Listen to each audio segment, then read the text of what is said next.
ایک مصیبت زدہ لڑکی ہوں جو بس مصیبتوں کا شکار ہو کر یہاں تک پہنچ گئی۔ مختصر تو میں اپنے بارے میں بتا چکی ہوں اور دادا ابو کو بھی۔ ناراض لگ رہی ہو مجھ سے؟ میں تمہیں صرف ایک بات بتا دوں، ہمارے دادا ہی کی بات ہے، میرا مطلب ہے اس خاندان کے دوسرے دادا یعنی دادا ابو کے والد احمد علی خان۔ ظالم تو وہ ہرگز نہیں تھے، بس اقتدار کے پجاری تھے۔ گھر کا ایک بہت ہی پڑھا لکھا شخص جو یہاں ملازمت کرتا تھا، ہمارے خاندان کی ایک لڑکی سے محبت کرنے لگا، اور جب اس کی محبت کا پتہ چلا تو دادا ابو کے والد احمد علی خان نے اسے ایک تہہ خانے میں بند کروا دیا، اور جب وہ بھوکا پیاسا وہی مر گیا تو اس کی قبر بھی اسی تہہ خانے میں بنا دی گئی۔ آج بھی وہ قبر یہاں ایک تہہ خانے میں موجود ہے۔ فراز کو میں نے یہ بات بتا دی تھی، ویسے بھی وہ بہت نیک اور شریف النفس انسان ہے۔ کہنے لگا کہ مہرین جس خاندان کا نمک کھایا ہے اس کی عزت کا بھرپور پاس کیا جاتا ہے۔ میں 1000 بار مر جاؤں گا مگر کبھی ایسی بات زبان پر نہیں لاؤں گا۔ ثنا وہ بہت ہی سادہ نو انسان ہے، یقیناً وہ مر جائے گا۔ میں اس کے مرنے کے بعد خودکشی کروں گی، نہ یہ بات کسی پر ظاہر کروں گی کہ ہمارے درمیان محبت کا کوئی رشتہ تھا۔ ہاں بس ایک دن خاموشی سے ایک ایسا عمل کر ڈالوں گی جو مجھے موت سے ہمکنار کر دے گا، اور یہ کسی کو کبھی نہیں معلوم ہو سکے گا کہ وہ عمل میں نے جان بوجھ کر کیا ہے۔ مہرین کی آواز روند گئی اور پھر اس کی آنکھوں سے آنسو بہنے لگے۔ ثنا اسے دیکھتی رہی، پھر آگے بڑھ کر اس کے آنسو خشک کرتی ہوئی بولی، زندگی میں ایک راز وار اور ایک وفادار دوست اتنا قیمتی ہوتا ہے مہرین کہ اس کا کوئی بدل کبھی نہیں ہوتا۔ کیا مجھے اپنا دوست بنا سکتی ہو تم؟ کیا تمہیں اپنی اس پراسرار قوت سے ہماری محبت کے بارے میں معلوم ہوا ہے؟ نہیں، اتفاق سے میں نے تم دونوں کی باتیں سن لی تھی۔ ہائے میں مر جاؤں، یہ کب کی بات ہے؟ ثنا نے اسی وقت بتایا تو مہرین خوفزدہ ہو گئی۔ اللہ نے معاف ہی کر دیا، تمہاری جگہ کوئی اور ہوتا تو کیا ہوتا؟ بس غلطی میری ہی ہے، اللہ تعالیٰ بہتر کرے گا۔ مہرین اللہ کی ذات پر بھروسہ رکھنا چاہیے، ہو سکتا ہے اللہ کوئی ایسی سبیل نکال دے کہ تمہاری منزل آسان ہو جائے۔ مہرین پھیکی سی مسکراہٹ کے ساتھ خاموش ہو گئی تھی، لیکن اس کا انداز بتاتا تھا کہ وہ اس بات پر دل ہی دل میں ہنس رہی ہے۔ اب ویسی سبیلیں بھی نہیں نکلتی کہ مخمل میں ٹاٹ کا پیوند لگ جائے۔ پھر رات کو ایک اور تماشا ہوا، کھانے کی میز پر شہریار بپھر گیا۔ میں اس لڑکی کے ساتھ کھانا نہیں کھاؤں گا، اس نے میری توہین کی ہے۔ دادا ابو آپ اس سے کہیں مجھ سے معافی مانگے۔ یوسف علی خان بھی اس وقت کچھ زیادہ ہی جذباتی ہو گئے تھے۔ انہوں نے کہا، شہریار اپنی اوقات میں رہو، وقت نے اگر تمہیں میرے مقابل لا کھڑا کیا ہے تو یہ مت سمجھو کہ وقت مکمل طور پر تمہارا ساتھ دے گا۔ وہ میری مہمان ہے، میرے لیے بڑی اہمیت کی حامل ہے۔ اگر تم کھانا نہیں کھانا چاہتے اس کے ساتھ تو تمہارا کھانا تمہارے کمرے میں بھجوا دیا جائے گا، جانا چاہو تو جا سکتے ہو۔ شہریار کا منہ حیرت سے کھلے کا کھلا رہ گیا۔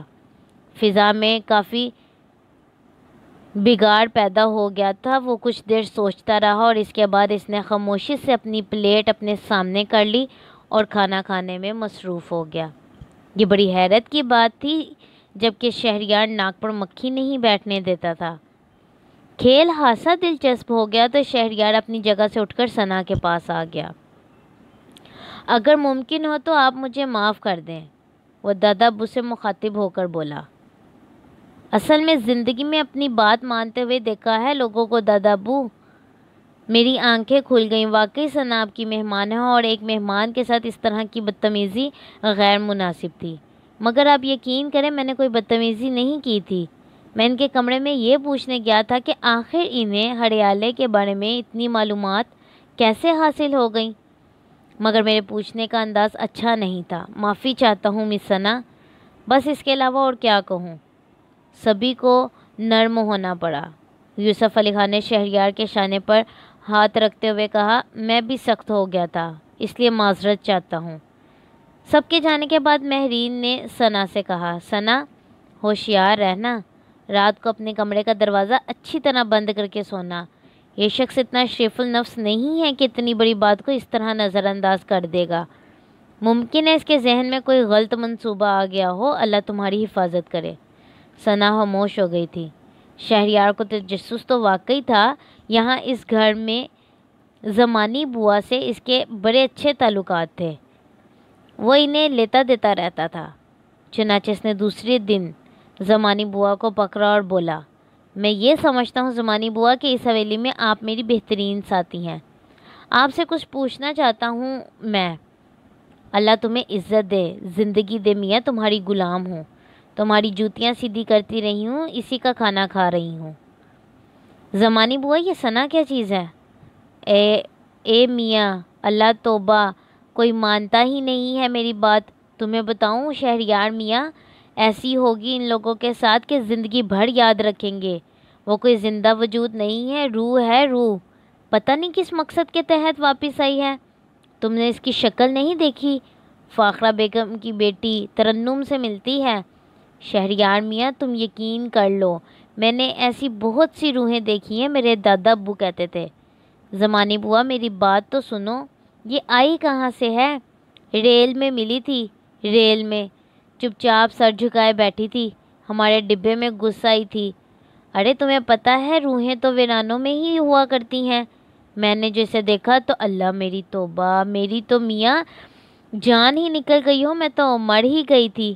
کوئی مانتا ہی نہیں، مگر ایک دن سب کو پتہ چل جائے گا۔ یار تم سے کوئی بات کام کی کرنا ہی مشکل ہے، یعنی تم سے کام کی بات معلوم کرنا مشکل ہے۔ خیر پتہ چل ہی جائے گا، مگر یہ ہریالے اس کے خاندان کا پتہ ہے مجھے، مار مار کر ادھموا کر دوں گا، سب بتائیں گے کہاں چھپا ہوا ہے۔ بس اس دنیا میں کسی پر بھروسہ کرنا مشکل ہے۔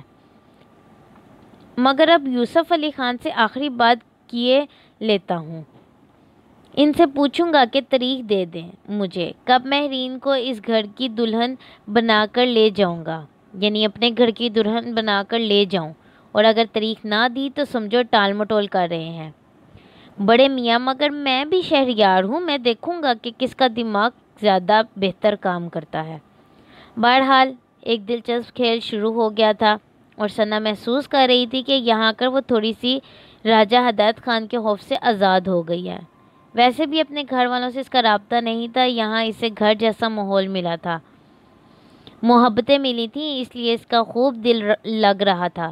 شہریار خطرناک آدمی تھا، اس سے ہوشیار رہنا بھی ضروری تھا، لیکن ثنا کے علم میں فراز اور مہرین کی محبت بھی آ گئی تھی، اور اس کا ذہن اسی ادھیڑ پن میں لگ گیا تھا کہ اس سلسلے میں کیا کیا جا سکتا ہے۔ دوسری جانب حیات علی نے یہ ساری مشکلیں ثنا کے لیے اٹھائی تھیں، اسے رہ رہ کر یہی احساس ہوتا تھا کہ ثنا اس کی وجہ سے مشکلوں میں پھنسی ہے اور اب وہ زندگی کے عذاب سے گزر رہی ہے۔ مگر ایک بات پر اسے حیرت ہوتی تھی کہ اگر ثنا اس وقت عدلان سوناری کے چنگل میں نہیں ہے تو جہاں بھی ہے وہاں سے اس سے فون پر رابطہ کیوں نہیں کرتی؟ حیات علی کا موبائل نمبر اس کے پاس تھا، پہلے بھی جب اس نے راجہ ہدایت خان کی حویلی سے اسے فون کیا تھا تو حیات علی نے فون ریسیو کیا تھا۔ اب ایسی کون سی مشکل ہے کہ ثنا اس سے فون پر بات نہیں کر رہی؟ سنجوکتا نے حیرت سے حیات علی کو یہ بات بتا دی تھی کہ اگر اس نے مخراج وغیرہ کی بات مان بھی لی تو اس سے اسے کوئی فائدہ نہیں ہوگا، وہ اس کے 4 پارٹ پورے کرا کے اس کی قربانی دے دیں گے۔ بھلا اس سے حیات علی کو کیا فائدہ ہوگا؟ اس طرح تو عدلان سوناری بھی چلاک نکلا کہ وہ وہاں سے بھاگ گیا۔ مجھے کیا کرنا چاہیے؟ اس تلسم کدے سے نکلنے کے لیے کیا سنجوکتا کا سہارا لیا جائے، اسے بے وقوف بنایا جائے، یا پھر ان لوگوں کے ساتھ کوئی فراڈ کیا جائے؟ موقع ملا تو اس نے سنجوکتا سے سوال کر لیا، سنجوکتا کیا یہاں سے نکلنے کی کوئی ترکیب ہو سکتی ہے؟ خود میں نے سینکڑوں بار یہ کوشش کی ہے، مہاراج پر کامیاب نہیں ہو سکی۔ یہ جادو نگری اور یہاں بھوگ ناتھ اور مکھراج کا راج ہے، تم کوشش کے باوجود دیواروں کو پار نہیں کر سکو گے۔ ایک اور بات بتاؤں مجھے سنجوکتا، یعنی ایک اور بات بتاؤ مجھے سنجوکتا، تمہیں تو ان لوگوں کے بارے میں کافی معلومات حاصل ہو چکی ہیں، یہ کنس پوتھی کیا چیز ہے؟ مہاراج ایک بھوج پتر ہے، اور اس بھوج پتر کی خوبی یہ ہے کہ جس کے پاس یہ ہو اسے کوئی نقصان نہیں پہنچا سکتا۔ ایک اور بات سنجوکتا، یہ بات مجھے مکھراج نے بتائی تھی کہ عدلان سوناری نامی کوئی شخص کنس پھوتی لے کر بھاگ گیا تھا،